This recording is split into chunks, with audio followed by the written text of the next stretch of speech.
Fashion becomes job, you never get bored of it అంటుంది అందలివామ రష్మి గౌతమ్.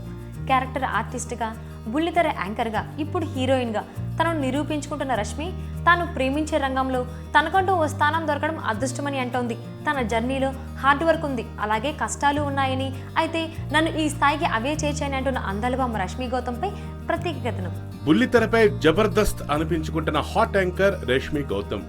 ఎంతో మంది యాంకర్లు ఉన్నా కుర్రకారు ఫేవరెట్ మాత్రం రేష్మినే అని చెప్పాల్సిన పని లేదు. మొదట సినిమాల్లో కెరీర్ ప్రారంభించిన రేష్మి తొలి చిత్రం హోళీతో ఉదయకిరణ్ సినిమాలో కనిపించింది. ఆ తర్వాత 2010లో వచ్చిన ప్రస్థానం చిత్రంలో రేష్మి సహాయ నటిగా చేసింది. ఆ తర్వాత హీరోయిన్ గా, క్యారెక్టర్ ఆర్టిస్ట్ గా కన్నడ, తమిళ, హిందీ సినిమాల్లో చేసింది.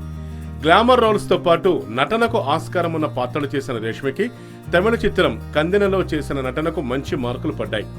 బుల్లితెరపై దృష్టి సారించిన రేష్మికి ఇప్పుడు విశేష ఆదరణ దక్కింది. ఈటీవీలో ప్రసారమయ్యే జబర్దస్త్ షోతో యాంకర్ గా రేష్మి లైఫ్ పూర్తిగా మారిపోయింది.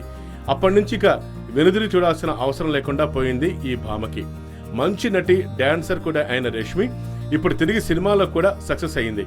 కేవలం రేష్మి తన అందం, అభినయం వల్ల తానే ప్రధాన పాత్రలో సినిమాలు నిర్మించే స్థాయికి ఎదిగింది. తాను నటించిన గుంటూరు టాకీస్ ద్వారా యువత గుండెల్లో స్థానం సంపాదించుకుంది.